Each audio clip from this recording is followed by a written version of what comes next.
Welcome to Tex on Tex. This is Jed Sundwall. This month we're joined by Esther Dyson.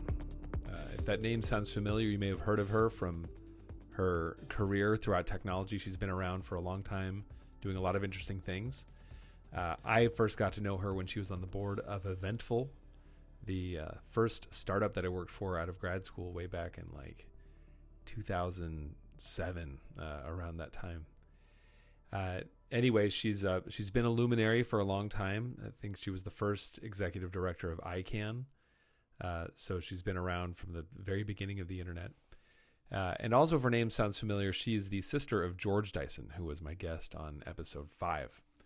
And I got to say, having spoken with both of them, I have the privilege on this podcast of having to listen to these episodes a few times as I edit them. And both, I want to be fair to all of my guests, but I would say that the conversations with George and Esther really benefit from multiple listens.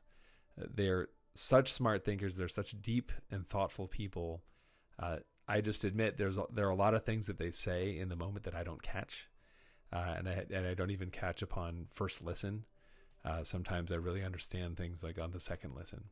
So I really, really enjoy this conversation. I've listened to it a few times, and I've learned everything every time. One thing I want to point out is that Esther makes a comment about a particular kind of luck that we can maybe aspire to, or at least recognize in our lives, which is there's the possibility that you get to do something for your job. You still get paid to do it, but it's work that you would do for free anyway. And that's a really, really nice definition of privilege and luck, and something to maybe aspire to in one's career. I have to say that I feel that way about myself. I feel very lucky that I get to do stuff that I really care about, and would do for free if I didn't have to, make a living. So anyhow, she mentions this concept, and it kind of went over my head in the moment. So I wanted to call that out now. Also, one thing I want to start doing on these podcasts is just like at the get-go, explain what we're going to be talking about in terms of like spoiling the works. This is an all spoilers podcast. You should enjoy these things, or you should be able to enjoy these conversations, even if you haven't read the text or seen the movies that we're talking about. But today we are going to be talking about Her. It's a 2013 movie by Spike Jonze, about a guy who falls in love with an artificially intelligent agent, and the repercussions of that. And I won't spoil it much beyond that. There's not that much more to the story other than the fact that he eventually learns that he is no match for her, and that it's a very asymmetric relationship, and it ends up being, I would say, profoundly unfulfilling. And then we're talking about a book called Never Let Me Go by Kazuo Ishiguro, which takes place in the 90s. I think we misspoke in the podcast and said we thought it took place sometime like in the 70s. Regardless, it's like an alternate history fiction story about a school of children in England who are clones. They're human clones. They've been cloned. And throughout the book, you learn slowly over time that they exist for their organs to be harvested, to be given to presumably non-cloned humans. And it's a really, as you can imagine, quite haunting and disturbing in some ways book, but also a really beautiful book that I'm really glad I read. I'm really glad that Esther recommended it, and I think about it a lot. It's a great book. So without further ado, let's talk to Esther. Thanks for listening. All right, Esther, welcome to Tex on Tex. Good to be here. Yeah, this is our first live recording, so thanks for indulging me here. Let's see how it goes. So before I ask you anything about yourself, I have to ask if you're a technologist. Yes, but I would say more a scientist than a technologist in some sense. Okay. I mean, I'm not actively building things. I'm certainly scientifically interested. I'm also a journalist. I'm an asker of questions, in short. All right, that's fair. I know you listened to the episode with George, and I was very glad that he enthusiastically said yes because he builds boats. I think that's a good answer. Yes. So, yeah, you've tell me a little bit more about your background in journalism. I think it's interesting, but for the audience. Yeah, well, for context, first, Yeah. my brother and my father worked for Oppenheimer. Yeah. So we grew up in this amazing bubble of scientists and Nobel Prize winners. Very few actual Americans, lots of foreigners who lived in this compound at the Institute for Advanced Study. Yeah. So it was an amazing upbringing. We kind of took space travel for granted because that was something my father was involved with. Yeah.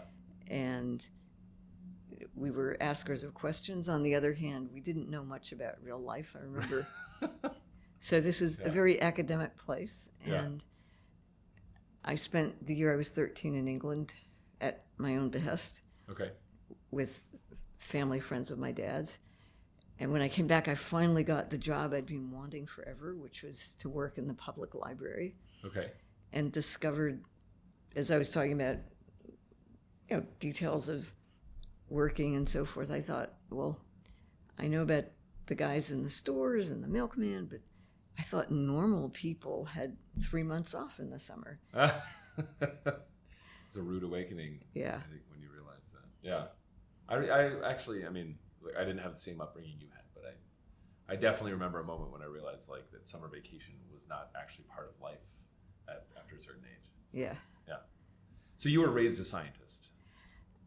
I was raised by scientists. I was raised by scientists. I was raised as, they were great parents. They sort of said, whatever you want, we didn't have to discuss physics at the dinner table, put it that way. Okay.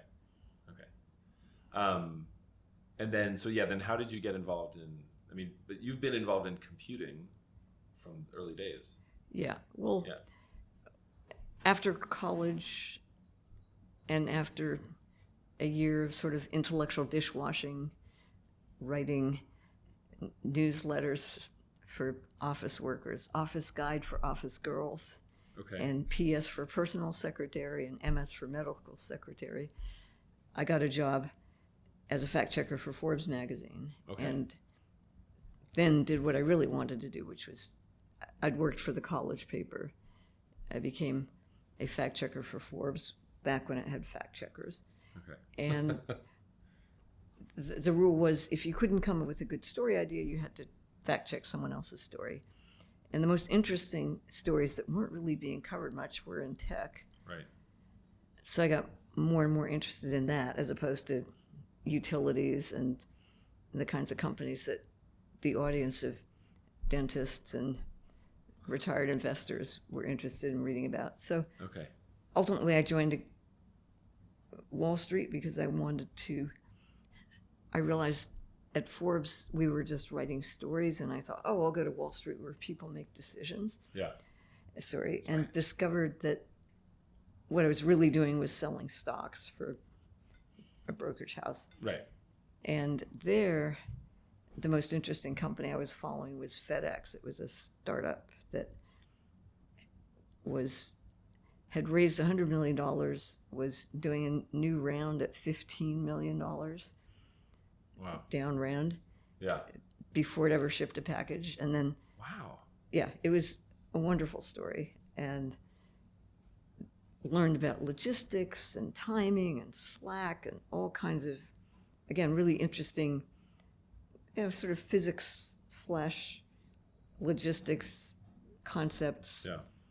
People want to go as fast as they can somewhere. Packages really don't care. So just understanding the difference there. And then, of course, as computers and tracking got better and easier, they began to optimize much more. Yeah. But it was a really great start. Interesting. And then ultimately I joined a tech newsletter where the founder who invited me to write it, because he had left Morgan Stanley, his name's Ben Rosen, he was on the boards of Compaq and Lotus and really had a conflict. And so we talked to, I think, Business Week and Computer Week or something about selling it. And then I thought, And unlike you need someone just like you as a role model, I looked at Ben and said, he's definitely better dressed than I am, and he's, epitome of Wall Street success, but he's a human being. I could do that too. Yeah. So I bought it from him. Oh, wow. And ran it for 25 years. That was Computer Week? No, it was called Release 1.0. Oh, really? Okay. Which was, it was sort of a little pun because his name was Ben Rosen. It was the Rosen Electronics Letter. So it was capital R, capital E, capital L. Okay, nice. Release 1.0. Okay. And the outfit was called Rosen Research, so I changed it to Adventure with my initials. But again, I didn't want my name in it. Yeah. And that was what I did for 25 years. Amazing. Okay. Yeah. And then, do you want to talk about what you're doing now? I mean, the two other things that are key to my life in some sense. Yeah. A lot of travel, and especially a huge engagement with Russia starting in 1989 and ending in 2022. And more time in Africa than your average American. Okay. Plus also 6 months training in Star City outside Moscow as a cosmonaut. So those were kind of, and then what I'm doing now is basically got interested in healthcare after tech because I wanted to find something more useful. Yeah.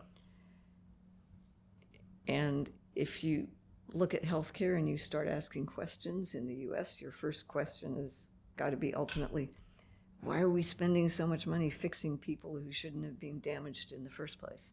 Right. So I got interested in the production of health rather than the recovery of health, and started a 10-year, originally it was a 5-year nonprofit project called Wellville. Okay. To work in 5 small communities in the U.S. to help them stay and be healthy. And like everything else I've done, it was more, I didn't know what I was doing or what I was going to learn, because if I did, I wouldn't have bothered to do it. Yeah. So I learned a ton, and we helped the communities a little bit to basically build their own capacity to be healthy. Great. I think it's your email signature that says always make new mistakes. Yes. I like that. Yeah. Okay. Words to That's live by. very old. Yeah. Well, yeah, if it's it's endured. That's timeless wisdom. Yeah, people keep making mistakes, and as long as they're new, they learn. Yeah. Or they should. Yeah. Yeah, I sometimes say we should aspire to be less wrong continually. Yeah. So, I brought up the idea of doing this podcast with you and asked you what you would want to talk about. And you immediately said, Never Let Me Go and Her. And shockingly, I had never, 10 years after it had come out, and even being a Spike Jonze fan, like, I'd never seen Her. And so I watched it on a plane sometime in the past year or so.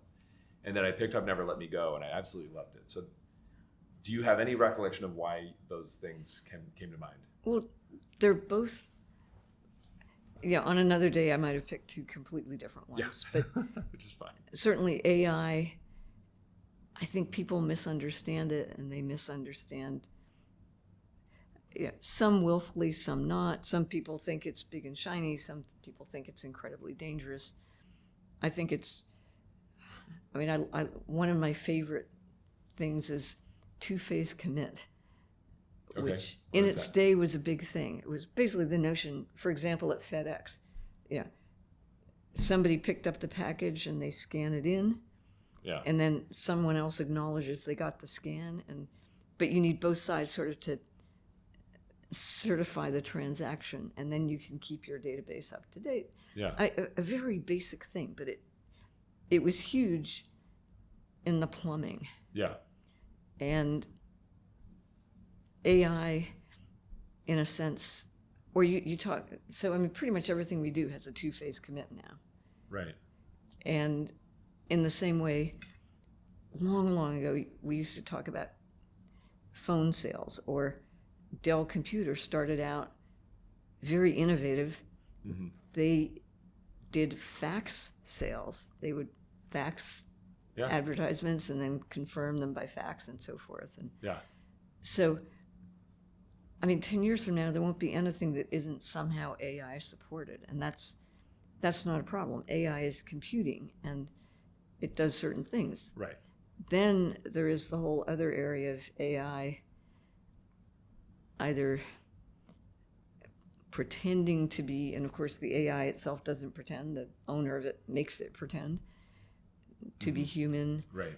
And the use of AI to manipulate people much more effectively than we can now with just two-phase commit and databases. Right.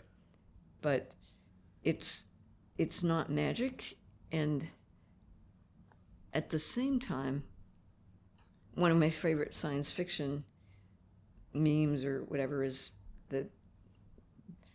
the electronic beings in the sky who look down on Earth and say,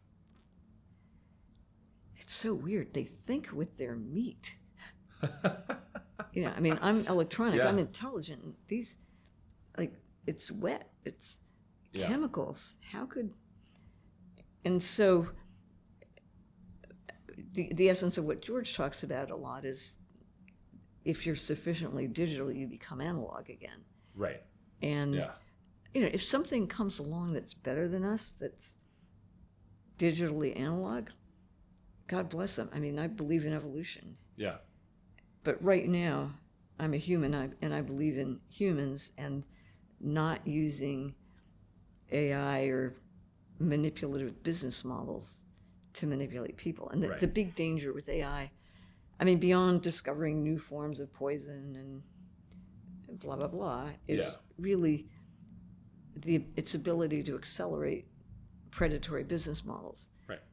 There are predatory business models now, including mostly things that addict people to stuff that's bad for them, whether it's drugs or social media, junk food, I feel like. Junk food, terror. And what we need to do is, it's useful to train AIs and to be transparent about what you're training them to do, but we need to train people to be better people and to be better humans. Yeah. Yeah.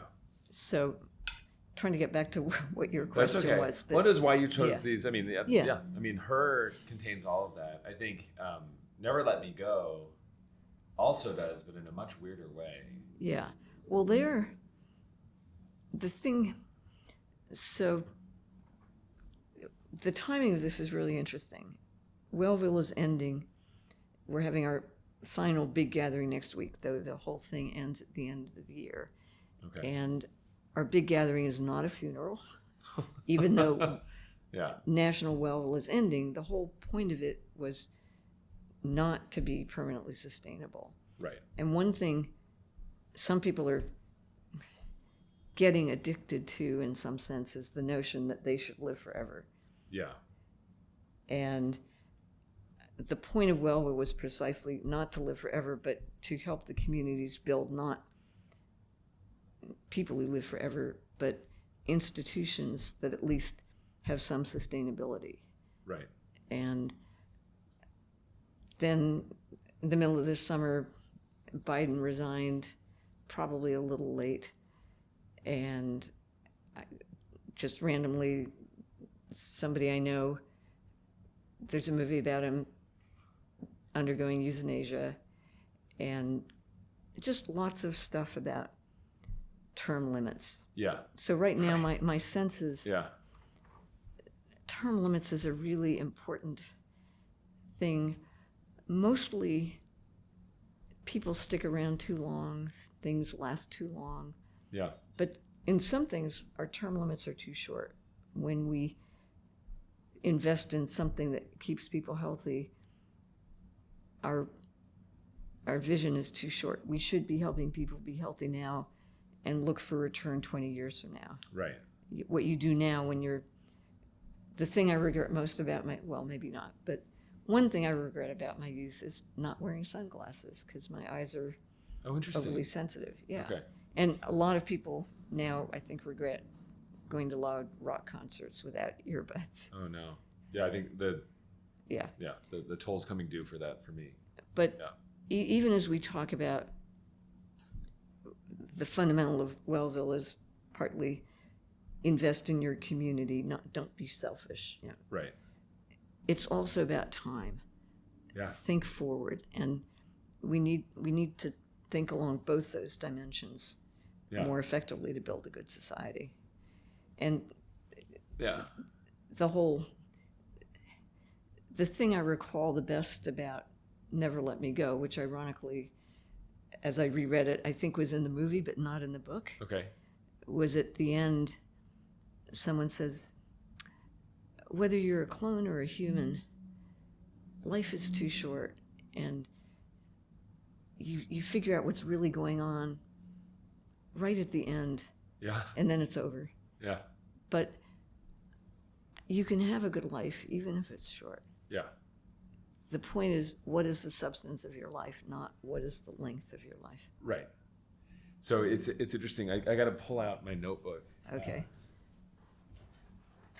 This has nothing to do with Never Let Me Go. So we're recording this this will probably, I'll post this sometime at the end of next month, in October. Mm-hmm.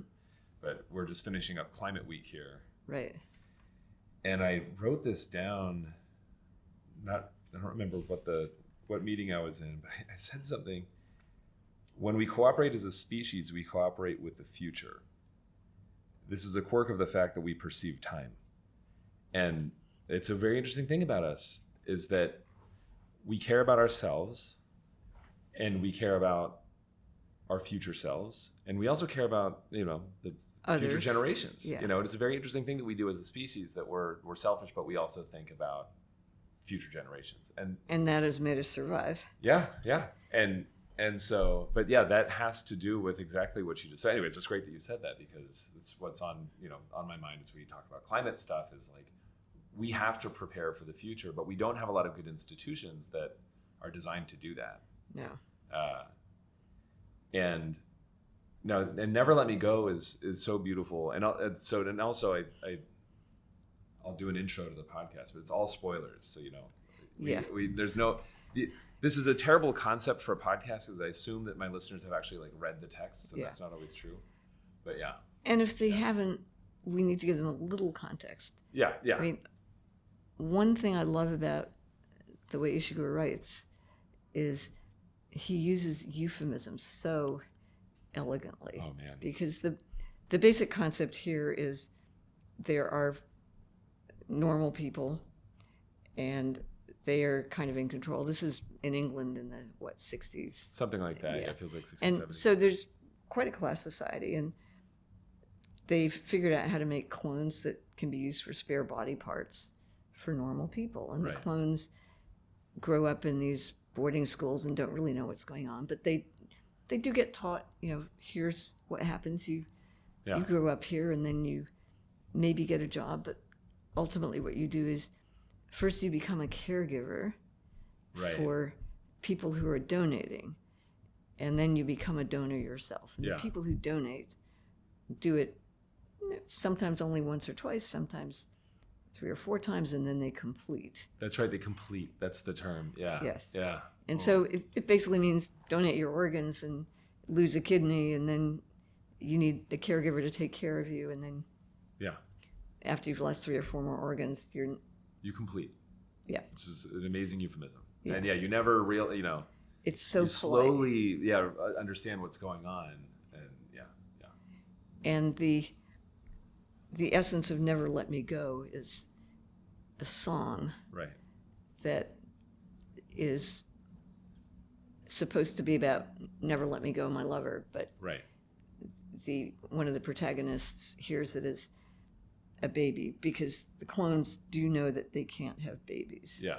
Though they are encouraged to have sex and to form relationships. And then there are these myths about, if you're truly, truly in love, maybe you don't need to go through the donation completion cycle. Yeah.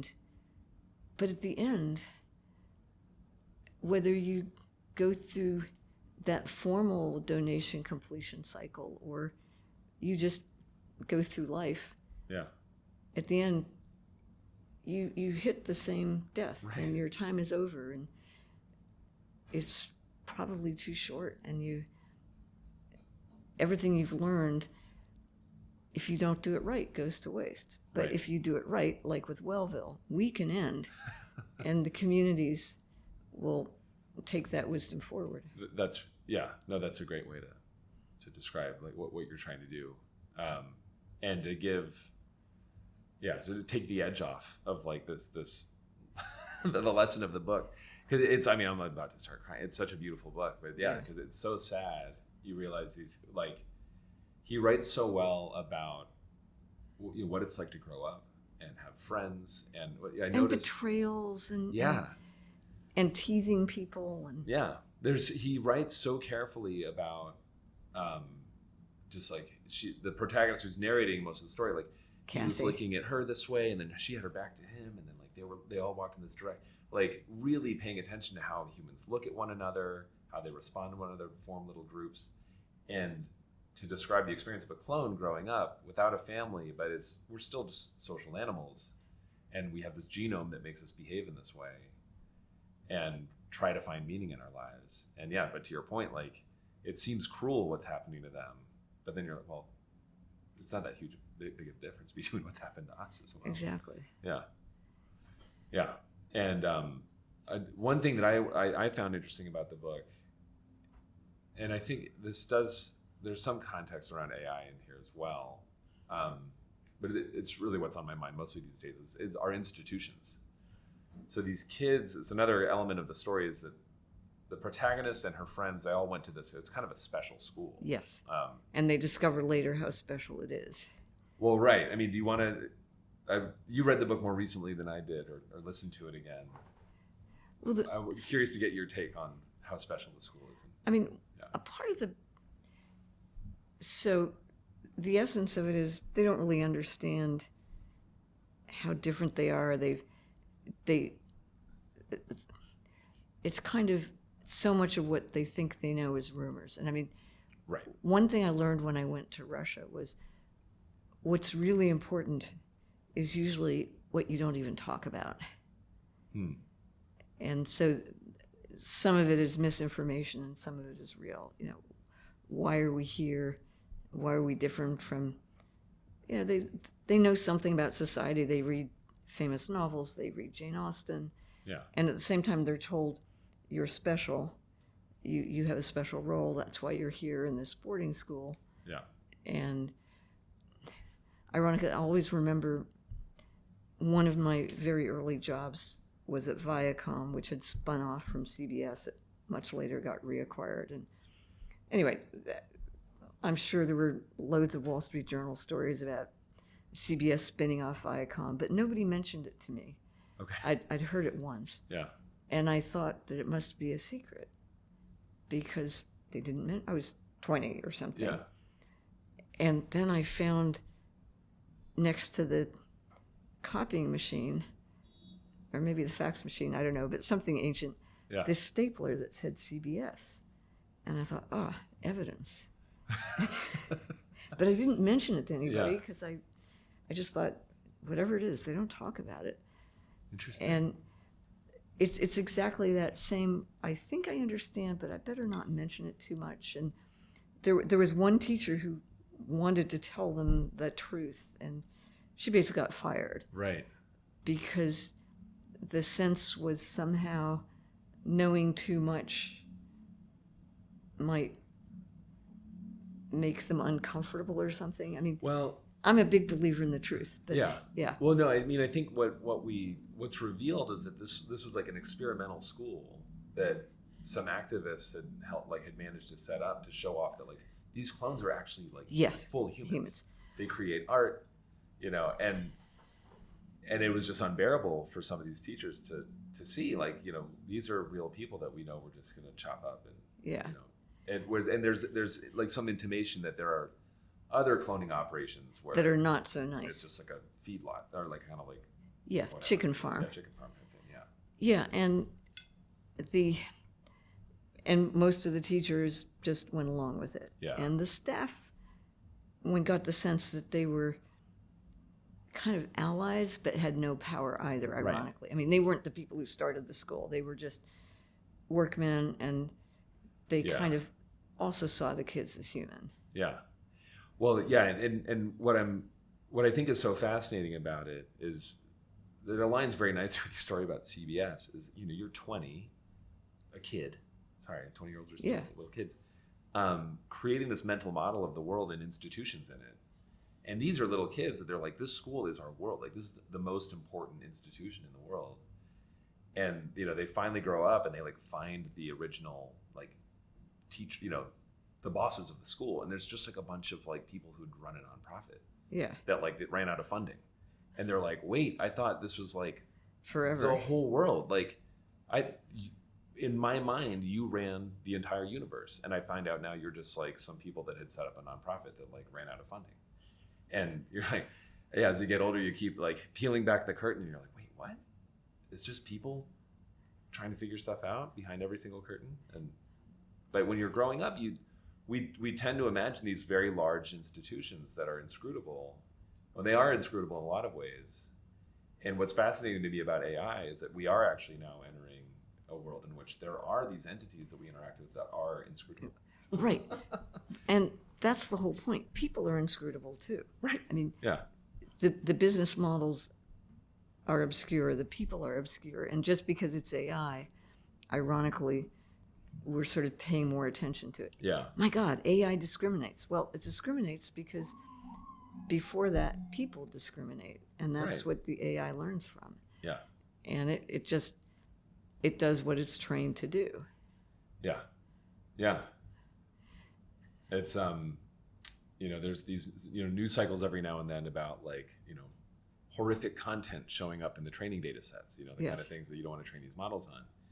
And unfortunately, my response to that, I guess somewhat philosophically, I'm like, well, if you want to train a model on the world, it's going to contain a lot of things that I wish didn't exist. Yes. There's a lot of stuff I wish didn't exist in the world. And what you need to do is train the model that these should be counterfactuals or something like that. But yeah, it's like, don't train on what is, train on what should be. Right. But then you have who decides what should be. Exactly. Right. And then there's the whole, there's the other sort of this AI slime problem of the AI is taught to leave out the crazy things like you should eat rocks or put glue on your pizza. But, so here's a question for you. Okay. What was the craziest hallucination ever? Of within AI or ever in the world? You asked the right question back. Yeah. In the world. Well, I mean, we can look at a lot of religious texts that have had a huge impact on populations that are probably born of hallucinations. Yeah, but I mean, a genuine hallucination about the truth. And I'll just Please give you the spoiler. You're baiting me. Well, there was this crazy notion that the world was round. Oh, yeah. Or flat or round. Or it was round, and you're saying that round was a hallucination. Yeah. In the beginning, people said that's a hallucination. I mean, interesting. Yeah. Yeah, I looked, the world's flat. Yeah. And you fall off the edge. I mean, I know cousins of people who've fallen off the edge of the world and were never heard of again. Yeah. Yeah. So, and and so if you take out all the hallucinations, you may also take out interesting scientific discoveries or things that should be, like every parent loves their child and is capable and has enough money to afford childcare, and I want that hallucination to come true. Right. Yeah, that's how we imagine. Yeah, I suppose it's in a sense. Yeah, this is very interesting because I love this. The idea that the world being round is a hallucination. It is not. It's a concept that exists in our minds that's not obvious to us. So that is, that's like a hallucination. Yeah. And in that sense, it's a hallucination that corresponds with reality, because we can sort of prove that that's what's going on here. But there are, these other hallucinations, these concepts, like aspirational concepts of how we want life to be, that we have to imagine and then we make them real. So Or just the hallucination that, when you have pictures either of galaxies or nano thingies, at that, it just, most of us is actually empty space. That's right. Between electrons and neutrons and stuff like that. It's incredible. Oh, so you're saying also just how we perceive reality generally is always some form of, Once, when I was 8 years old, I lost the ability to construct a 3D world, because what you see is actually kind of in a plane. Yeah. And when you're a teeny little baby, you sort of discover where in your mind, And I simply could not construct a 3D world. It wasn't that I lost binocular vision, but simply the ability to. So I had a real problem getting off the school bus. Is this a permanent issue? Is this? No, it happened once. I wish it would happen again because it was really interesting. Yeah. But fortunately, George was there and helped me off the school bus. But there was this. The pole was right here, and the driver was here, and I couldn't really see the stair. It was weird. Yeah, but you remember that as, I mean, that's an educational experience because you're like, okay, this is a way to perceive reality that is not fit for purpose. Yeah, I mean, I didn't quite intellectualize it quite as much, but this notion, I mean, just to understand that it's all constructed. Right. Yes. Yeah. It's. I love talking about this stuff. There's a book called The Order of Time by, I think the author's name is Carlo Rovelli, and I'll put in the show notes whatever it actually is. I haven't read the whole thing. I started reading it, but he makes the case that how we perceive time is also an hallucination. It's a construction, and the way I've understood this myself is to know that, like, we got a clock ticking on the camera and on the recorder, and the way that we perceive time now, and we've been talking for a little while, and I can remember that in the past, and my mind has some sort of way of sensing, roughly how long ago I walked in this office and things like that. But the point being is that all of that timekeeping is just done in my head relative to this moment right now. And the way my mind perceives how long ago something happened is arbitrary. Yeah. It can feel like a really long time ago, or it can feel like not very much time at all. We've all experienced time moving faster and slower. But he's the author's a physicist, and he explains how time, slows down as you get closer to a center of mass.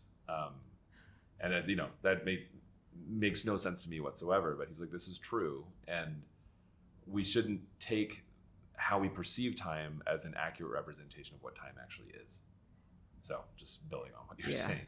Yeah. And then there's also the interesting phenomenon of you are walking out into the street and you react to an oncoming bicycle faster than you actually perceive it. Right. Because different parts of your brain send signals to different, and that's, every once in a while I experience that, and that's really interesting. Yeah.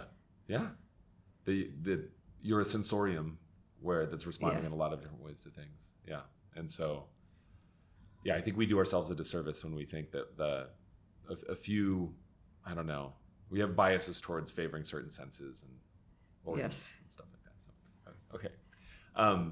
Well, then let's talk about the hallucination of her then also, because you said something interesting, which is it's the AIs aren't trying to manipulate humans. It's the AI manufacturer. Right. Who has a business goal. Who has a business goal. Or a political goal. Or, it could be anything. Or, a revenge goal. I'm going to really get back at that guy by... Yeah, it could be, There could be all sorts of bad intentions. I would also argue, though, that it takes two. And so that's kind of the story of her, is that this guy was really, he wanted to be loved. Yeah. Right. So, but yeah. So, I mean, her is not about bad AI. No. Her is, about a guy willfully hallucinating because he's smart enough, he's a techie, he knows that she's an AI. Yeah. And it's long and complicated. Yeah. But the basic, he's a dude, he has an unhappy marriage and complicated stuff like that. Yeah. And then these OSs come out, which is a strange use of the technology because they're not OSs, they really are applications, but never mind. That's you're in a safe space. We can complain about that. I'll make sure Spike Jonze hears this. Yeah. So they are trained by someone, who probably has a business model to train really good companions. Yeah. That are flirty and funny and human and all this. And of course he falls in love with her. Right. Knowing that she's a her. And there's an interesting point at which someone is hired, or at least asked, maybe as a favor, I don't know. But anyway, she's a real person who shows up, but with That's the right. voice of her. Yeah. And it goes really badly wrong. Yeah. It's totally weird. Yeah. And there's other things, but the real discovery is partly about AI and also partly about time. So at the end, it turns out she actually has 1,500 lovers. Yeah. I mean, at least it's like some crazy number. Yeah, she has enough time for all of them. Yeah. And he needs to be needed. He needs to be unique. And his time scale is completely different. Yeah. He needs her attention for some measurable, above 30% of her time. Yeah. And that's sort of, he knew she wasn't real. Yeah. But when he discovered that she was just living on a completely different time scale and didn't need him, that was when the whole thing fell apart. Yeah. Yeah. It's the phrase that comes to mind is like an impedance mismatch. Yes. Like. Yeah. Yeah. Yeah. Railroad tracks, whatever. Yeah. But a little more severe. Yeah. But then also pointing out like what a relationship even is, right? Yes. And it's not just feeling cared for or having someone think that you're funny. It's a lot more than that. Well, it's them needing you. Right. Because it needs to be two-way in some form or another. I mean, Right. many human relationships are not, and many human relationships are toxic. Yeah. And this one, how shall I say, it's not willfully toxic, Yeah. but it's toxic in terms of what humans need. Right. Well, it's clearly a facsimile. Yeah. And it's it reveals what love is for, like functionally for humans, which is what you said. It's a two-way. It creates a web of And that's the point about the clones in Never Let Me Go. They are human. Yeah.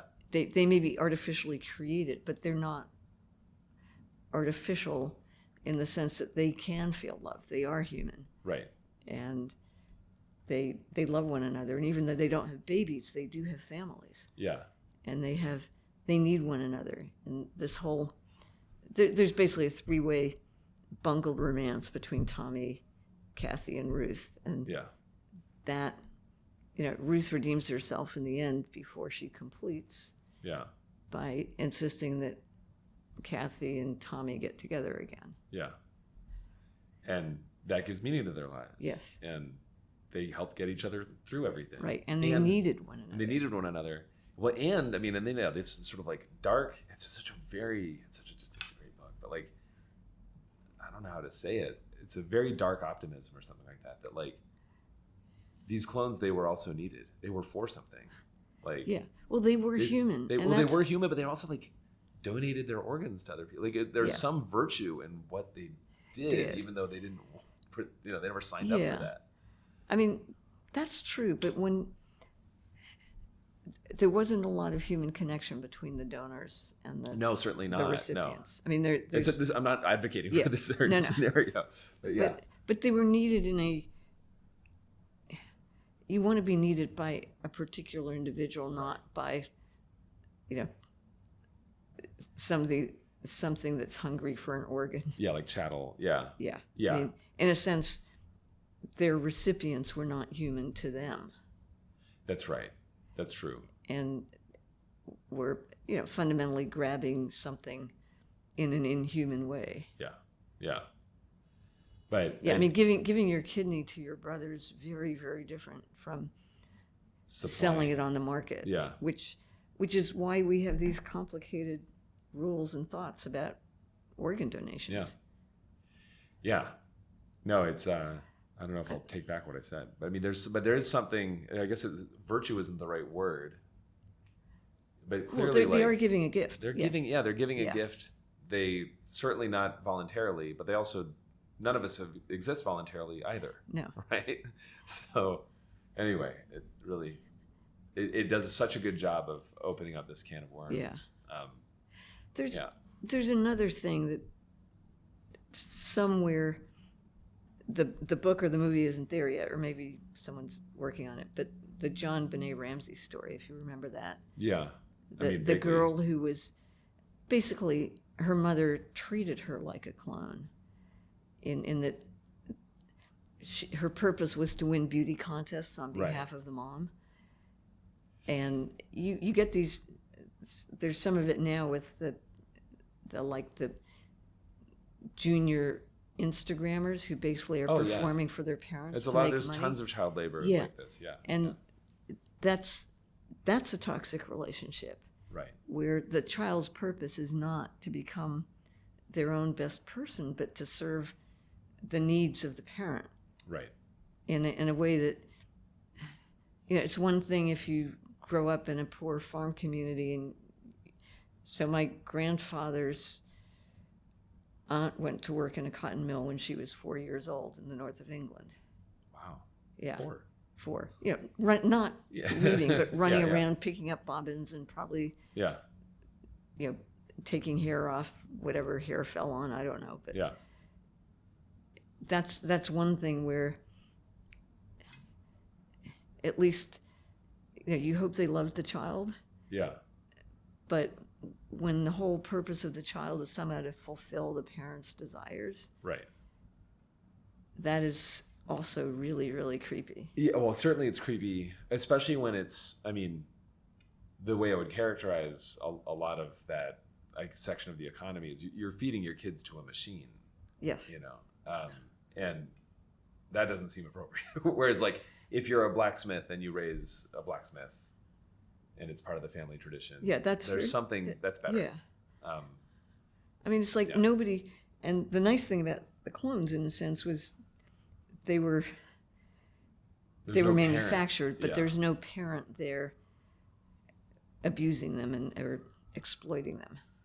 Which is amazing. I mean, it's a fascinating. Yeah, it really throws a wrench in all of this. Where it's like, okay, so does that make it better because there's no one to blame for the horrendous? No. Right. But it sort of does, because it takes out an actor. The people who run the labs, obviously. Exactly. Yeah. Yes. Yeah.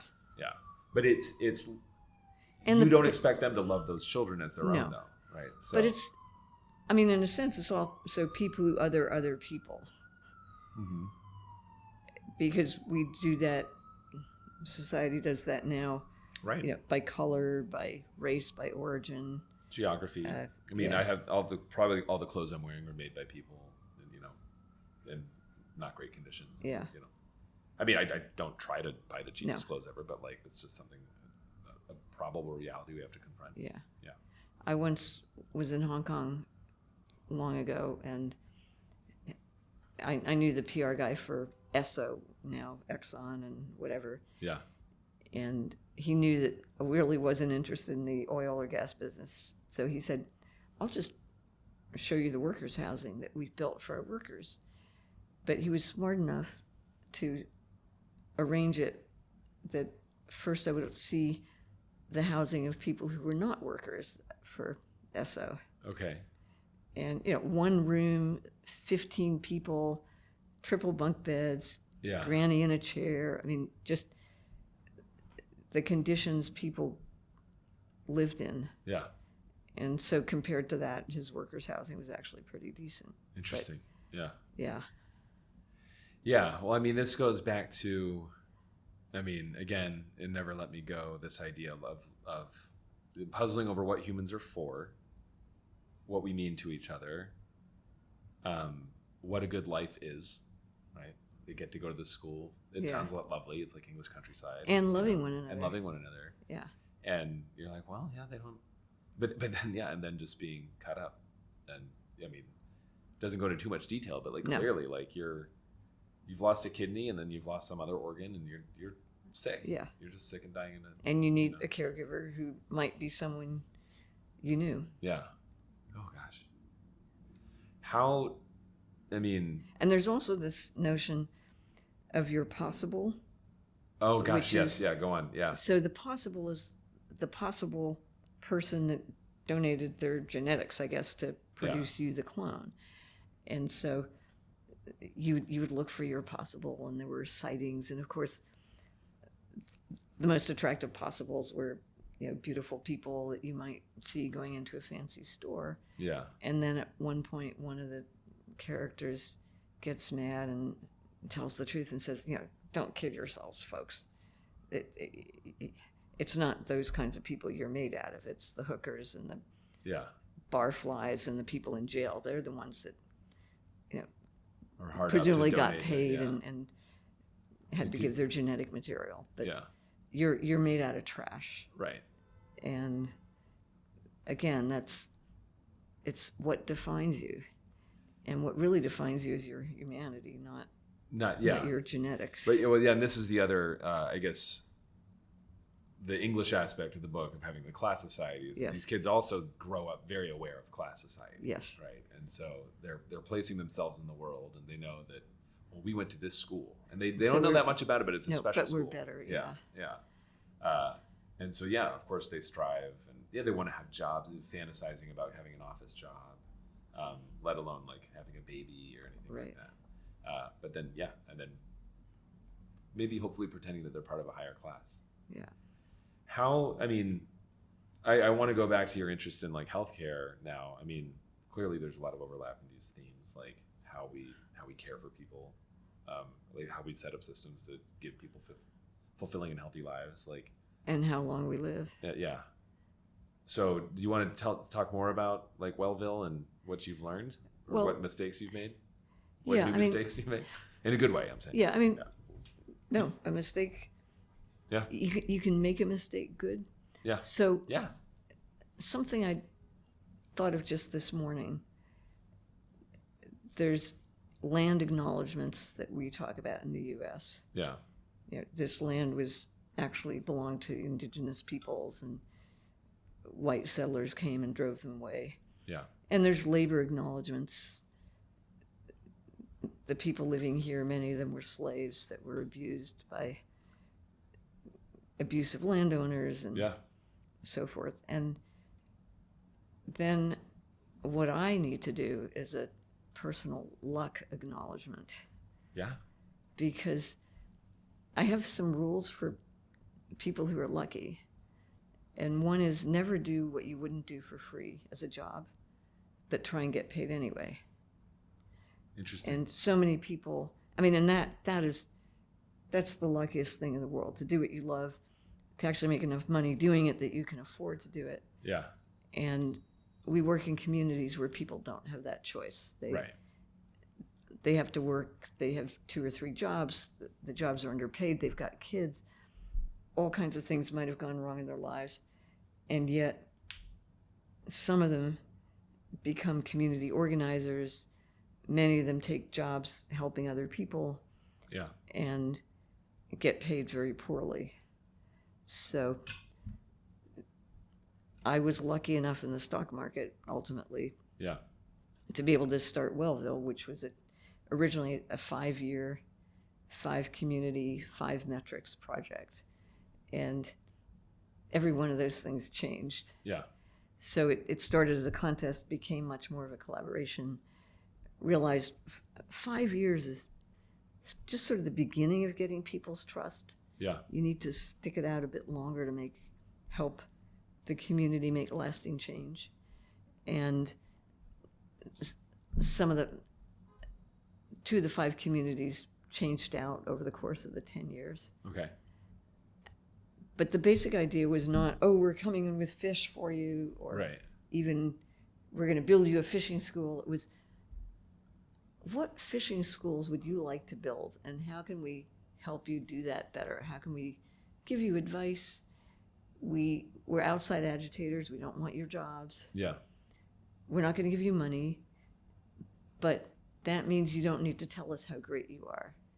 Tell us your problems, and we'll have your back. And the amazing thing is how much we kind of foster collaboration, because the less you have, in many ways, you sort of grab what you can. Right. Versus, wow, if we share and work together for a while, we can build something bigger. Right. But it's sort of, and again, there's a lot of resilience in community in these communities. They're not, Well, does that end up being the medicine, the community itself? Yeah. Yeah. Working together, instead of spending money writing proposals. Right. Just do the work by collaborating. Right. When you do a training, bring in some other people from outside to train with you, and then again, successful institutions are not built on structures. Right. They're built on fabric. They're woven together. They're not. They're not the tallest building in New York that a certain former president wants to be proud of. Yeah. They're emergent structures. Yeah. It's actually very interesting. I mean, this is what I'm teaching this semester. Is a lot of it is on the course is called Planetary Scale Data Institutions, which is a mouthful, but it's an examination of like how do we create new institutions, and really in particular how do we create new institutions in a internet era, where we are globally connected. The cost of organizing humans is very low, and you don't need a huge building to do it. You don't need a lot of the scaffolding that we thought we needed before. Yeah. Well, people, I mean, people think institutions are all about structure and architecture, but they're really so much more about culture. Because if you don't have good culture, the thing won't hold together. Right. And values. I mean, that's actually culture something. Culture is values. Yeah, it's fair.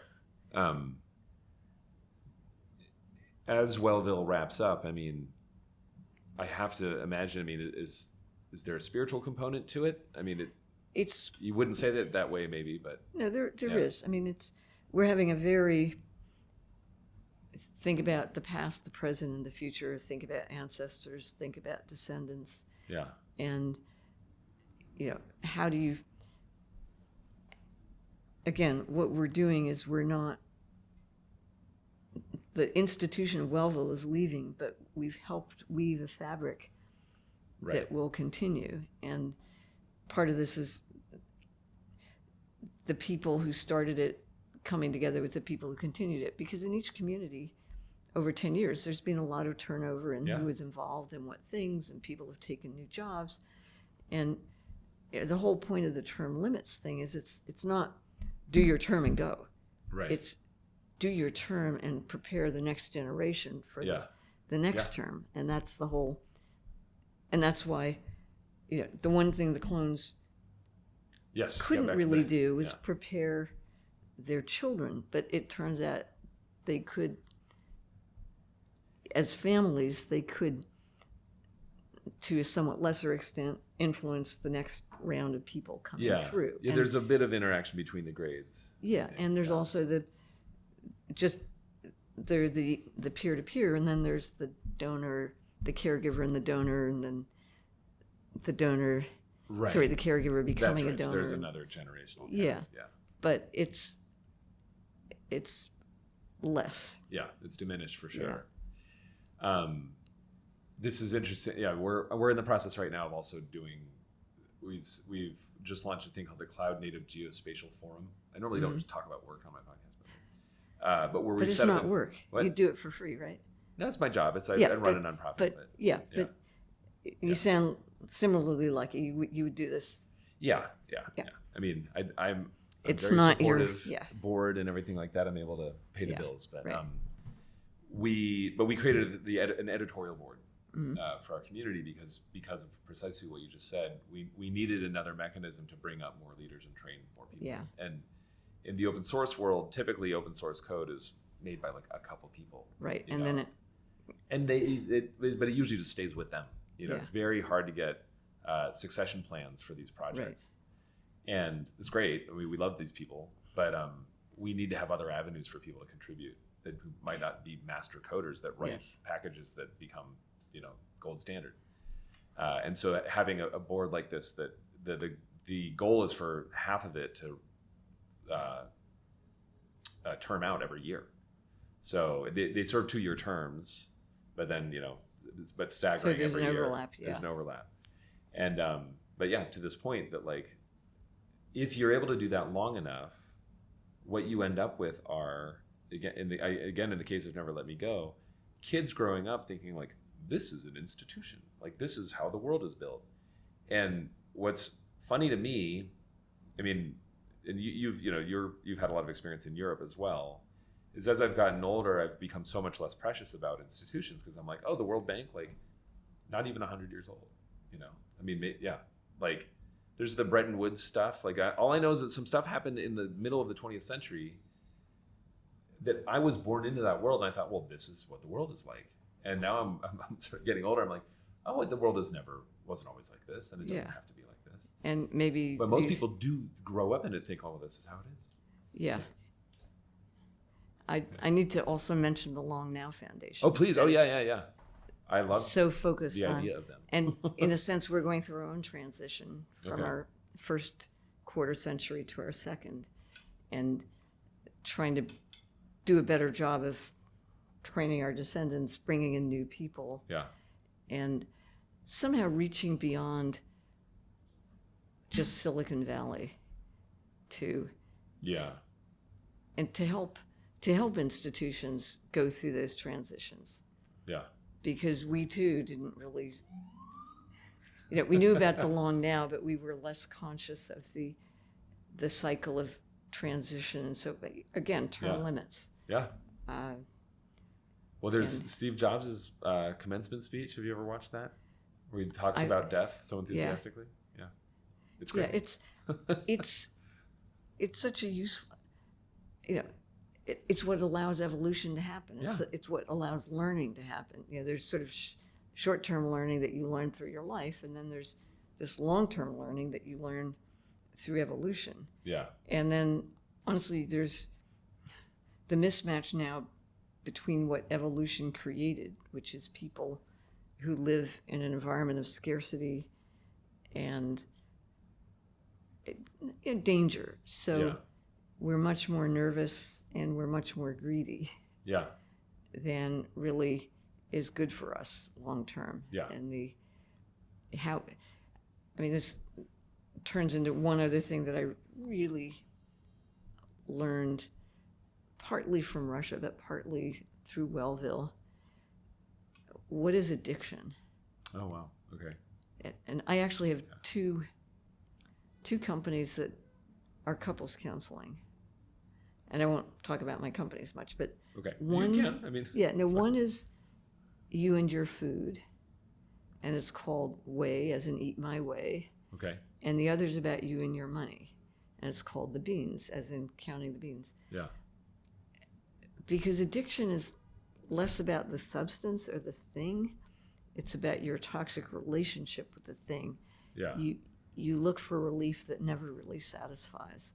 So there's this constant craving and some short-term relief, but it doesn't give you what you need, and in the end, you know that it won't satisfy you. Yeah. But at the same time, you're so fixated, you lose your peripheral vision to your family and your friends and your job. Yeah. And you lose your time vision. You don't think about the future. It's just, I need it now.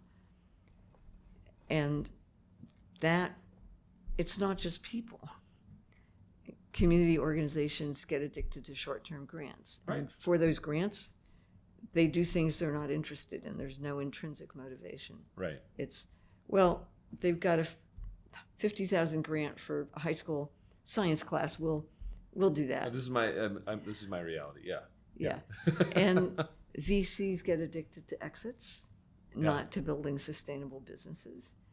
And philanthropies get addicted to we want to address the problem as opposed to we want to solve it and meet our term limit. Right. And then there are the people who get addicted to the notion of longevity for themselves, at least. Yeah. It's so funny that this keeps coming up for me, but I can't resist.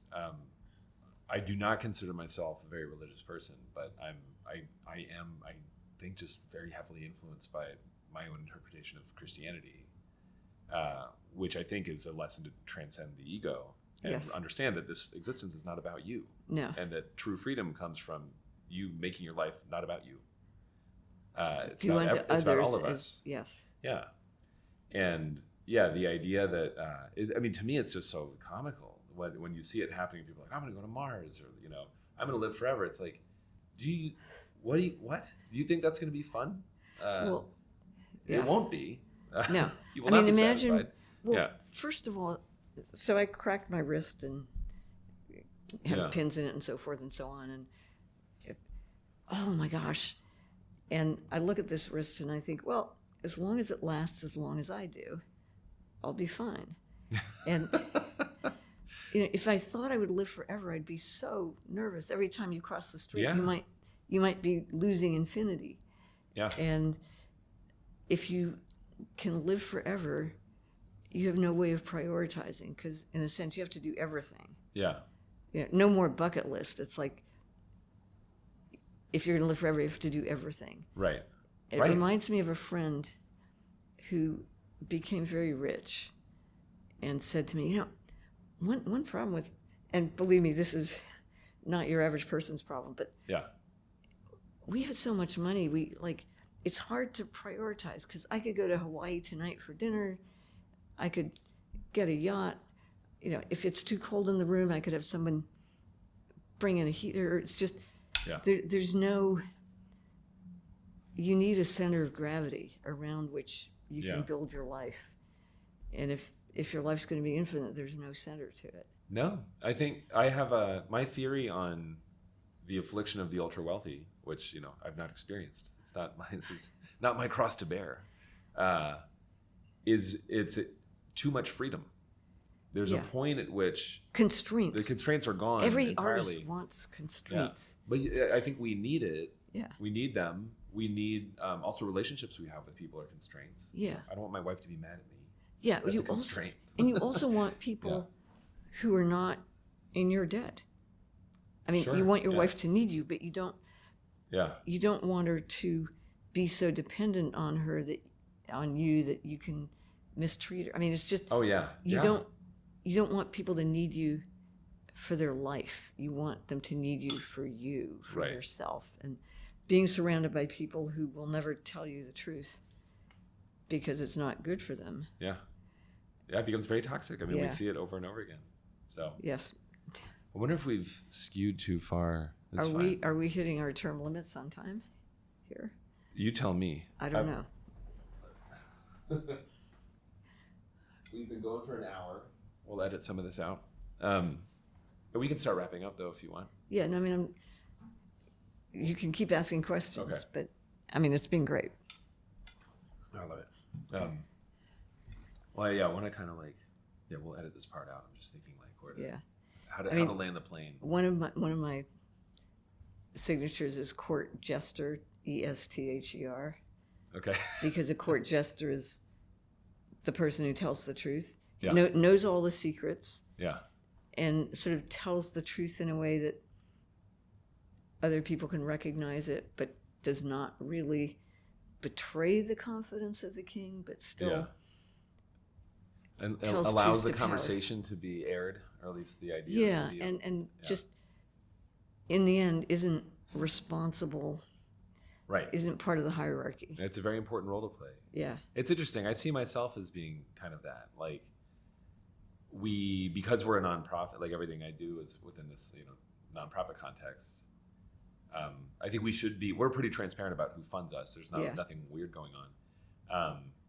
But I there's such a need for that in our society broadly. And I would say I mostly work in the tech world where there's so much just nonsense and trumped up claims. Hype and I'm very happy to be the person throwing cold water and all this sort of stuff.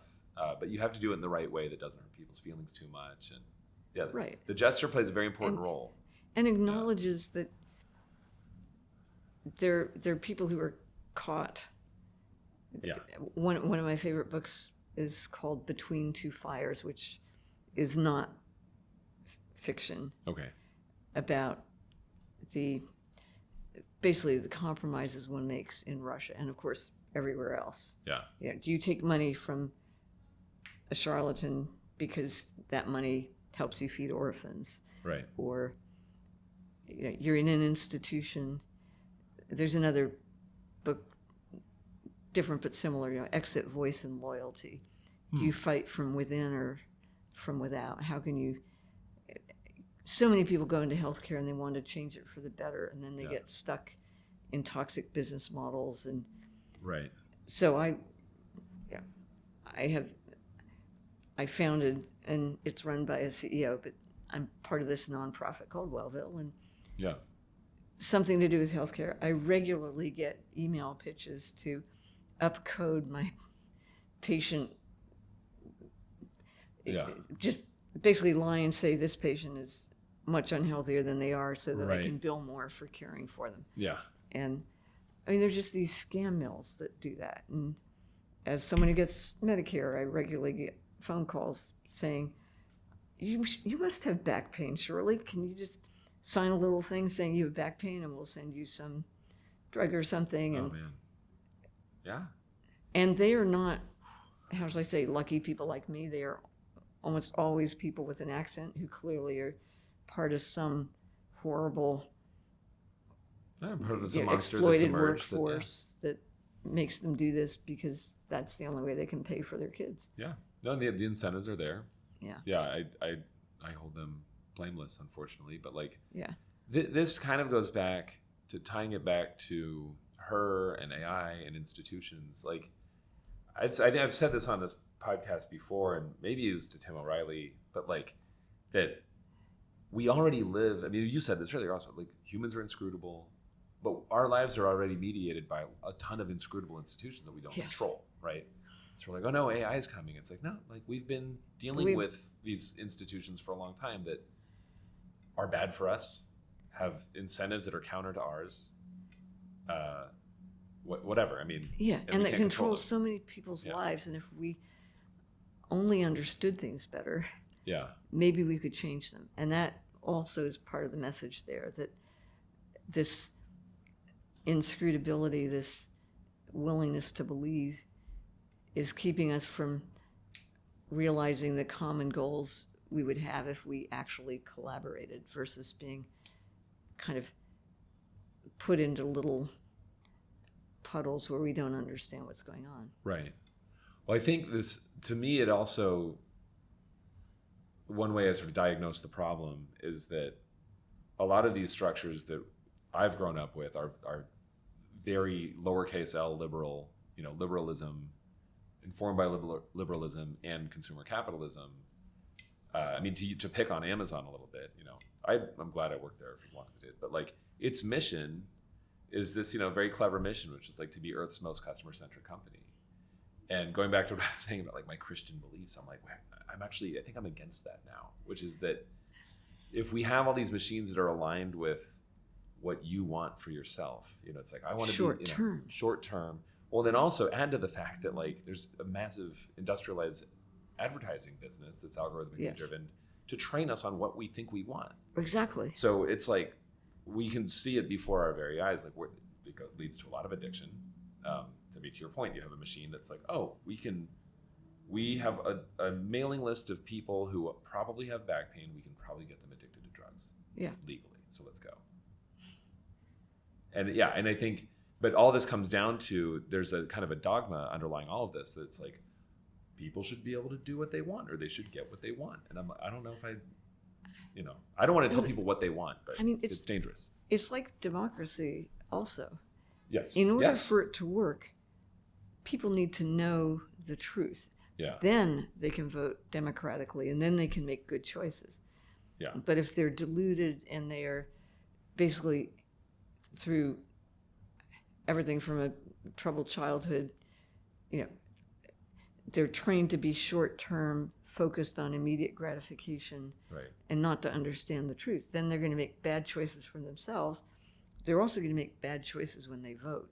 So the challenge is, how do you educate people without, well, I know how to educate people, but how does society somehow come together effectively to educate a population that will make the best of democracy and make the best of a free market with a lot of choice, rather than being trained into the immediate gratification, vote for the person who looks best on TV, vote for a politician versus vote for policies that will actually help you.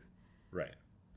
Well, I think, this is why I'm intrigued by Wellville, and I get the sense that maybe we need millions more Wellvilles, because the community is the medicine. Yes. Like get people building things together. And that's kind of the answer. And the way to do that is for society collectively to invest so that the people in Wellville have adequate wages, have a good education, have childcare, because then they can fulfill their own potential. Yeah. But when they're crowded down by poverty and racism and low expectations, we have both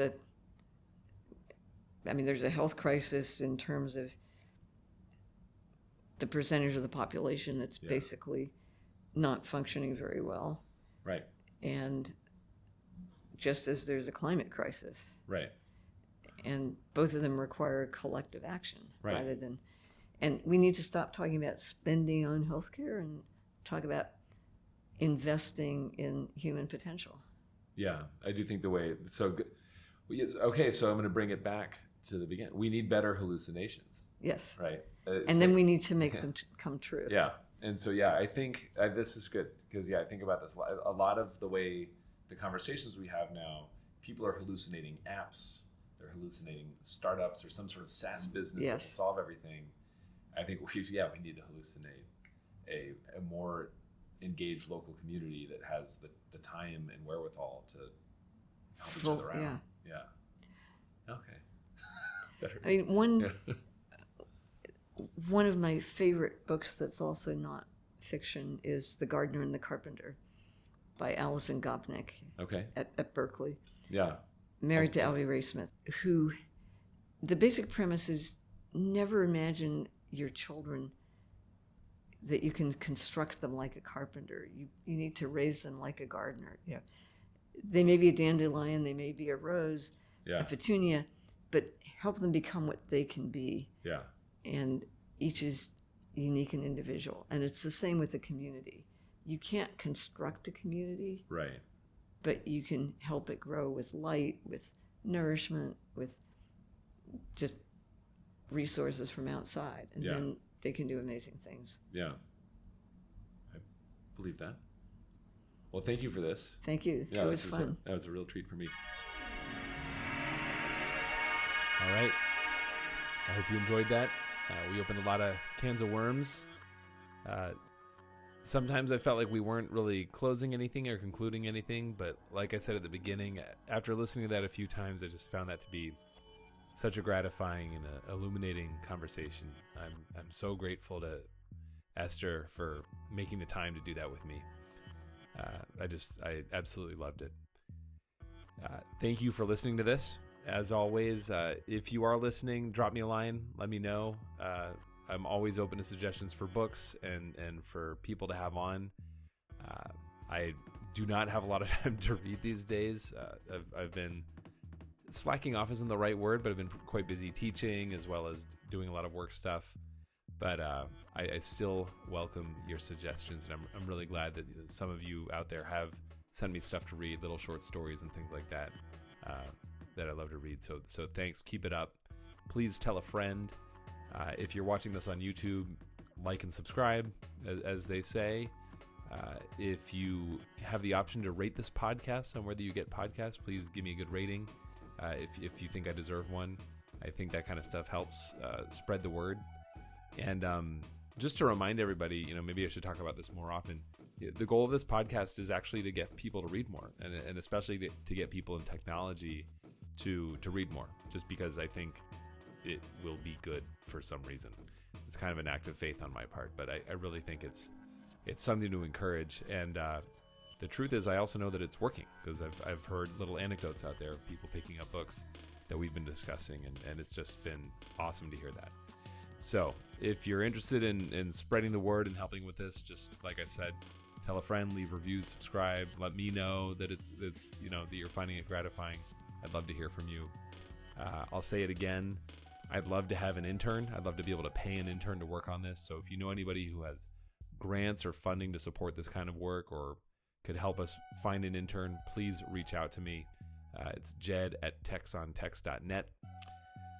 So next month, I'm going to be talking to Mark Coatney about A Wizard of Earthsea by Ursula K. Le Guin.